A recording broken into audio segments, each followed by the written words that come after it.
Hello students, welcome in my channel. आज आपके सामने फिर जेईई मेन के कुछ इम्पोर्टेंट क्वेश्चंस लेकर के आए हुए हैं। ये भी क्वेश्चंस बहुत इम्पोर्टेंट है पहले की तरह। ये भी टॉपिक आपका रिलेशन एंड फंक्शन ही है। इसमें सबसे पहला क्वेश्चन आपका है ए इक्वल सेट यहाँ पर गिवन है A 1 2 3 4 5 up to 10 and set B 0 1 2 3 4 the number of elements in the relation vector R equal A B belongs to A cross A means आपको एलिमेंट ए का ही लेना है और बी एलिमेंट क्या है 2a minus B whole square plus 3a minus B. Okay, तो how many relation will be possible. तो इससे आपको पहले रिलेशन जो हमें गिवन है उसे डिफाइन कर लेते हैं। ठीक है, तो हमें रिलेशन गिवन है 2a minus B whole square plus 3a minus B belongs to B. ये आपको गिवन है, मीन्स इसके जो भी एलिमेंट आप ए बी के पुट करोगे वो किस में बिलोंग करना चाहिए, बी के एलिमेंट होने चाहिए। ए और बी किसके एलिमेंट है, ए बी बिलोंग्स टू ए और बी किसके एलिमेंट है, ए के हैं। तो सबसे पहले इनके फैक्टर बना लेते हैं A minus B, then 2a minus B plus 3। Okay, तो now can take a minus b और 2a minus b plus 3। तो अब इन्हें हमें इन कंडीशंस पे लाना है कि जो एलिमेंट b के हों। तो b के एलिमेंट क्या है बेटा, 0। तो सबसे पहले हम 0 रख करके देख लें किस पे 0 बनते हैं। तो now a minus B can take 0। अगर a माइनस बी 0 लेंगे तो पूरा का पूरा एलिमेंट क्या हो गया, 0। तो 0 इसके अंदर बिलोंग कर रहे हैं। तो एक रिलेशन क्या बनेगा, व्हेन ए इक्वल बी। तो यहाँ कितने रिलेशन मिलेंगे ए इक्वल बी के केस में। यहाँ पे देखो सेट ए से कितने एलिमेंट्स हैं, 10। तो टोटल 10 एलिमेंट मिलेंगे, मीन्स लाइक एज 1 1 2 2 3 3 कहाँ तक, 10 तक। तो 10 एलिमेंट्स तो यही आपके हो गए। अब उसके बाद सेकेंड कंडीशन में चेक करते हैं। अब सेकेंड कंडीशन में चेक करने के लिए सबसे पहले a माइनस बी 0 अगर आप लेते हो, if you are taking a minus B equal 0, तो ये आपको क्या मिला, 3। ठीक है, तो ये कंडीशन तो आपकी सेटिस्फाइड हो रही है कि 3b का एलिमेंट है। Now when you are taking a minus B equal 1, when you are taking a minus B equal 1, अगर आप यहाँ 1 लेते हो तो ये क्या मिला, 2 plus 3 does not contain in B, क्योंकि बी के अंदर ये नहीं है। बी के अंदर 0 से 4 तक है केवल। ठीक है, तो आप ऐसे ही चेक करो a माइनस बी इक्वल -1 के लिए। तो देखो ये इस कंडीशन में ये सेटिस्फाइड है a माइनस बी के लिए। चेक यार, -2 + 3 1 बिलोंग्स टू बी, मीन्स ये कंडीशन आपका सेटिस्फाइड हो रहा है। बाकी इसके बाद की कोई भी कंडीशन अगर आप लेते हो तो नहीं होगा सेटिस्फाइड। अंडरस्टूड। तो मीन्स आपका a माइनस बी इक्वल -1। चलो एक और चेक कर लेते हैं। a माइनस बी इक्वल 2 लो, या -2 ले लो या +2 लो, कोई भी ले लो इनका डिफरेंस, या -2। तो अगर आप a माइनस बी लेते हो तो a माइनस बी की जगह 2 पुट करो, तो 2 + 2 क्या मिला, 4। 2 × 2 4, 4 + 3 7 हो गए बेटा। 7 does not contain in B. Similarly -2 -4 + 3 -1 does not contain in B. तो मीन्स इसके बाद के जितने भी रिलेशंस होंगे वो बी के अंदर नहीं होंगे, एलिमेंट्स आएंगे नहीं, तो वो आपका रिलेशन में काउंट नहीं होगा। तो कितने एलिमेंट और बन सकते हैं, जिनका डिफरेंस -1 हो, जिनका डिफरेंस -1 हो। तो किसका किसका डिफरेंस -1 हो सकता है, 0 1 1 2 2 3 एंड 3 4 एंड 0 1 1 2 2 3 3 4। तो टोटल कितने हो गए बेटा, 0 1 1 2 3 4 5 6। टोटल आप इसे 4 5 6 7 7 8 8 9 एट लास्ट 9 10। तो तो टोटल अगर आप इसको 0 से 10 तक काउंट करोगे तो ये 8 एलिमेंट बनेंगे, क्योंकि फर्स्ट और लास्ट के साथ ये शॉर्ट ट्रिक आपका ये है कि फर्स्ट और लास्ट के साथ कोई पेयर नहीं बनेंगे, मीन्स 2 एलिमेंट के साथ कोई पेयर नहीं बनेंगे। तो टोटल आप काउंट कर सकते हो 8, तो 10 + 8 हो गए 18। It is your answer. ये बहुत ही इंपॉर्टेंट है बेटा, अच्छी तरह से इसे समझना आप लोग। अगर एक बार में ना आए तो बार बार इसे वीडियो कॉल करके इसे देखना। Okay, now second question, the minimum number of elements that must be added to the relation R A B B C. Means आपको एक ऐसा रिलेशन दिया हुआ है on the set A B C so that it becomes symmetric and transitive is. Means इस relation में कितने minimum हम रिलेशंस ऐड कर सकते हैं कि हमें सिमेट्रिक और ट्रांसिटिव दोनों मिले। तो दैट मीन्स आपको ये मालूम होना चाहिए कि सिमेट्रिक किस केस में होता है, ट्रांसिटिव किस केस में होता है। तो सिमेट्रिक के लिए क्या केस होता है? फॉर सिमेट्रिक क्या केस होता है बेटा? सिमेट्रिक की definition A relation B then B related to C, sorry A, ये होता है सिमेट्रिक के लिए। और ट्रांसिटिव के लिए क्या होता है? फॉर ट्रांसिटिव, ये चीज आपकी डेफिनेशन मालूम होना चाहिए, A R B and B R C then A R C, ये होना चाहिए। मीन्स यहाँ पर आप दो, ये का रिलेशन बी का सी के साथ लेते हो तो ए का सी के साथ होना चाहिए रिलेशन। ये इन दो डेफिनेशन के बेसिस पे ये क्वेश्चन आप फाइंड कर सकते हो।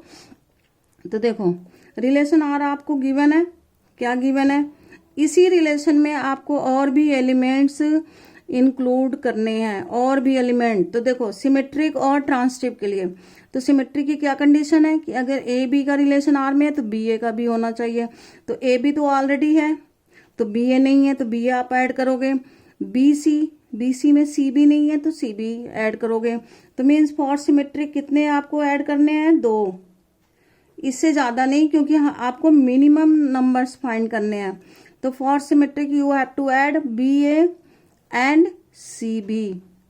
ओके, नाउ फॉर ट्रांसिटिव, अब ट्रांसिटिव की डेफिनेशन आपको ऊपर लिखा हुआ है, देखो ट्रांसिटिव के लिए लिखा हुआ है, क्या लेंगे? ए बी बी ए, तो ए बी लो और बी ए लो, तो क्या मिलना चाहिए हमें? ए का ए के साथ डेफिनेशन के according. Similarly A B B A B B फिर सी सी, ये होना चाहिए। और क्या होना चाहिए? ए बी बी सी, और क्या सी इसमें होना चाहिए? सी ए। ओके, सी ए। और क्या आना चाहिए इसके अंदर? जल्दी से बताइए। ए सी, क्या आना चाहिए? ए सी। ओके, तो कितने आप एलिमेंट ऐड कर रहे हो आप यहाँ पर? B A C B, A B B C C, ये टोटल हो गए 5, सी ए और ए सी। तो इससे आपको मिनिमम आपका नंबर ऑफ रिलेशंस मिल गए। कितने मिल ऐड किया आपने? 1 2 3 4 5 6 एंड 7। तो योर आंसर इज 7। तो सिमेट्रिक के लिए ये कंडीशन और इसके लिए ये कंडीशन सेटिस्फाइड होना चाहिए। Understood? Okay, now next question, find the range of the function. ये फंक्शन आपको गिवन है, यहाँ पर रेंज फाइंड करना है। तो रेंज फाइंड करने के लिए हमें क्या करना होता है? फंक्शन की वैल्यू फाइंड करनी होती है। मीन्स एक मिनिमम वैल्यू होगी और एक मैक्सिमम वैल्यू। अगर मिनिमम और मैक्सिमम वैल्यू फाइंड कर लें तो हमें रेंज मालूम हो जाता है। तो रेंज फाइंड करने के लिए देखो बच्चे, यहाँ पर डोमेन भी नहीं गिवन है, तो सबसे पहले डोमेन फाइंड कर लो। Domain means value of X. क्या फाइंड करेंगे? Value of X. तो इसके लिए सबसे पहले फाइंड कर लेते हैं वैल्यू ऑफ एक्स। ओके, चलो, तो यहाँ फंक्शन आपको गिवन है √3 - x plus √2 plus, sorry x है बेटा, 2 + x गिवन है। तो अब यहां से करो 3 - x greater than equal 0 and 2 + x greater than equal 0। तो यहाँ से 3 को ट्रांसफर करो आप, -x ग्रेटर देन इक्वल -3। जब माइनस का मल्टीप्लाई करेंगे तो क्या हो जाएगा, sign change, x less than equal 3। अब 2 को ट्रांसफर करो तो x ग्रेटर देन इक्वल -2। तो मीन्स आपका डोमेन जो मिल गया, डोमेन आपका मिला x greater than equal -2 and less than equal 3। Means आपका 2 और 3 भी इंक्लूड है। तो इस डोमेन के अंदर हमें ये देखना है कि ये फंक्शन का रेंज क्या होगा। अंडरस्टूड। तो अब चेक करते हैं फंक्शन का रेंज। पहले -2 पे चेक कर लें, -2, 3 माइनस -2 प्लस 2 -2। तो ये क्या हो गया, 2 - 2 0 और ये हो गया √5। Similarly f of 3, 3 - 3 plus 2 plus 3, ये भी 0 हो गए, ये हो गया √5 ना। तो ये देखो ये दोनों ही वैल्यू तो सेम आ रहे हैं। तो अभी आपको मैक्सिमम वैल्यू नहीं मिला हुआ है, तो आप इस फंक्शन को पहले डिफरेंशिएट कर दो। जो भी आपको फंक्शन दिया हुआ है उसे आप डिफरेंशिएट करो। डिफरेंशिएट करके वैल्यू पुट फाइंड कर लो। f' 1/2 √3 - x -1 फर्दर डिफरेंशिएशन कर देंगे, 1/2 √2 + x।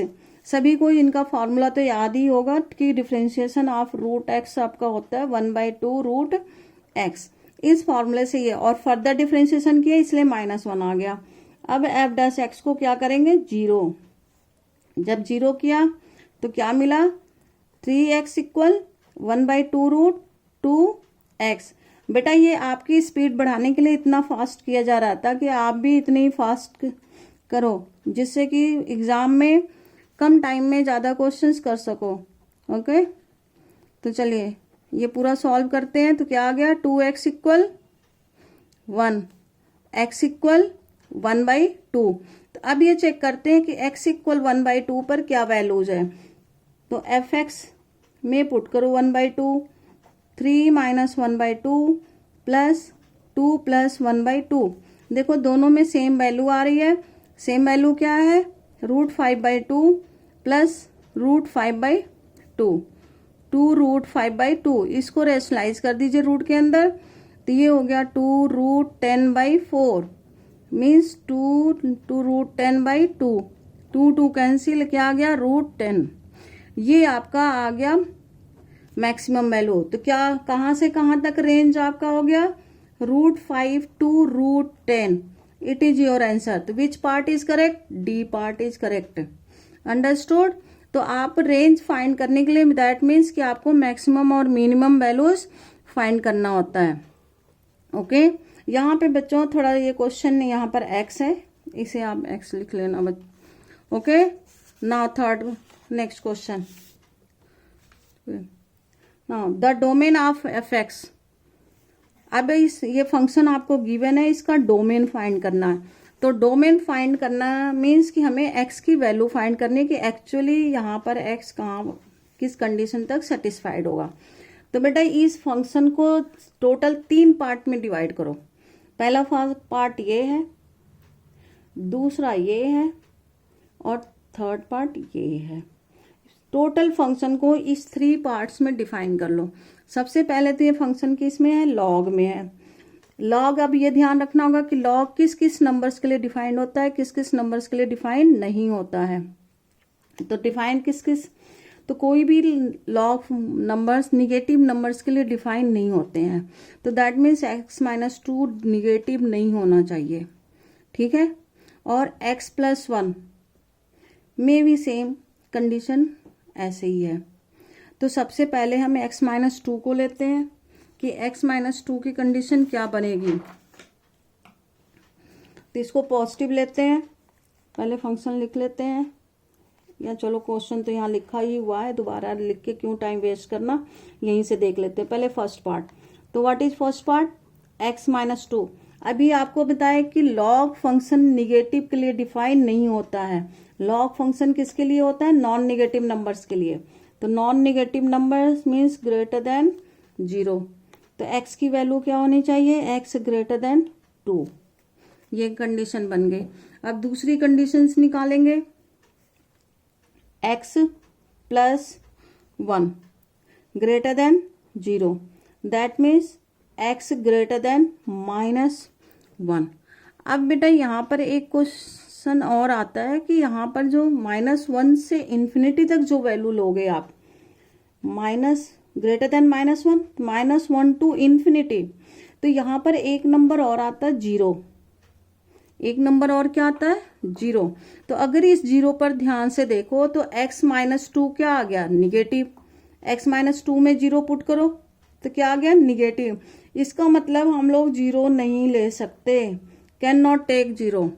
तो कहाँ से कहाँ तक हमारा इंटरवल बनेगा फिर इसके लिए? सेकंड केस के लिए, सेकंड केस के लिए हमारा इंटरवल बनेगा -1 टू 0 ओपन इंटरवल, क्योंकि 0 इंक्लूड नहीं करना हमें, फिर 0 टू इन्फिनिटी। देखो यहाँ पर हम लोग ओपन इंटरवल लगाएं क्योंकि 0 हमें इंक्लूड नहीं करना है। तो इस तरह से x belongs to -1 0 union 0 to infinity. Understood? ये आपका सेकंड केस बना।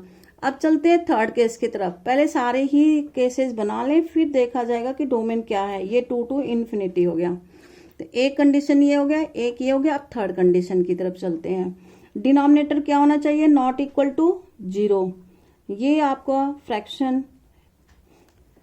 ये डेफिनेशन आपको मालूम है फ्रैक्शन की, कि denominator not equal to 0। Denominator कभी भी 0 नहीं होना चाहिए। ये आपके रेशनल फंक्शन की डेफिनेशन होती है। अगर ये फंक्शन है तो g(x) नॉट इक्वल टू 0, तो ये आपका 0 नहीं होना चाहिए। अब देखो ये पावर यहाँ लाओ, log x² base e minus 2x plus 3 not equal to 0। That means ये एक्सपोनेंशियल यहाँ से हट गया, log हट गया, तो x² हो गया -2x minus 3 equal not equal to 0। अब इसका फैक्टर बन जाएगा, 3 बन जा 3, तो x minus 3 x plus 1 not equal to 0 means x not equal to 3 and x not equal to -1। ये दो चीजें तो हम ले ही नहीं सकते, एक तो 3 नहीं ले सकते, एक -1 नहीं ले सकते। फिर कहाँ से कहाँ तक इंटरवल बनेगा? अगर आप इसको नंबर लाइन पे रिप्रेजेंट करो -1 0 2 1 2, तो आपका एक तो ये बन रहा है -1 2, दूसरा 0 टू इन्फिनिटी और -1 टू 0 ये, और एक आपका बन रहा है कंडीशन क्या बन रही है? तो यहाँ पे जो कंडीशन बन रही है वो 2 टू इन्फिनिटी तक की बन रही है। कहाँ की बन रही है? 2 टू इन्फिनिटी, क्योंकि कॉमन लाइन आपकी यहीं पर आ रही है। तो आपका इंटरवल जो बन रहा है वो 2 टू इन्फिनिटी के लिए बन रहा है। ये तो हमें लेना ही नहीं है क्योंकि -1 हम इंक्लूड ही नहीं कर रहे हैं, तो -1 पे ये 0 हो जाएगा। तो हमें कहाँ से लेना? 2 टू इन्फिनिटी। बट एक चीज और नहीं लेना, क्योंकि 2 के बाद 3 आता है, 3 भी हमें नहीं लेना है। तो इसको कैसे लिखेंगे? फिर हमारा डोमेन आएगा। डोमेन अब हम कैसे लिखेंगे? 2 टू इन्फिनिटी माइनस कर दें 3 को, 2 टू इन्फिनिटी -3। तो अब आप देखो आंसर कौन सा है आपका? सी आंसर है। तो ये आपका सी आंसर हो गया। Understood all of you? ये आप डोमेन और रेंज बहुत अच्छी तरह से समझिएगा, ये बहुत इंपॉर्टेंट क्वेश्चन है। ओके, अगर आपको ये चैनल अच्छा लगता है तो इसे लाइक और सब्सक्राइब करें। ओके।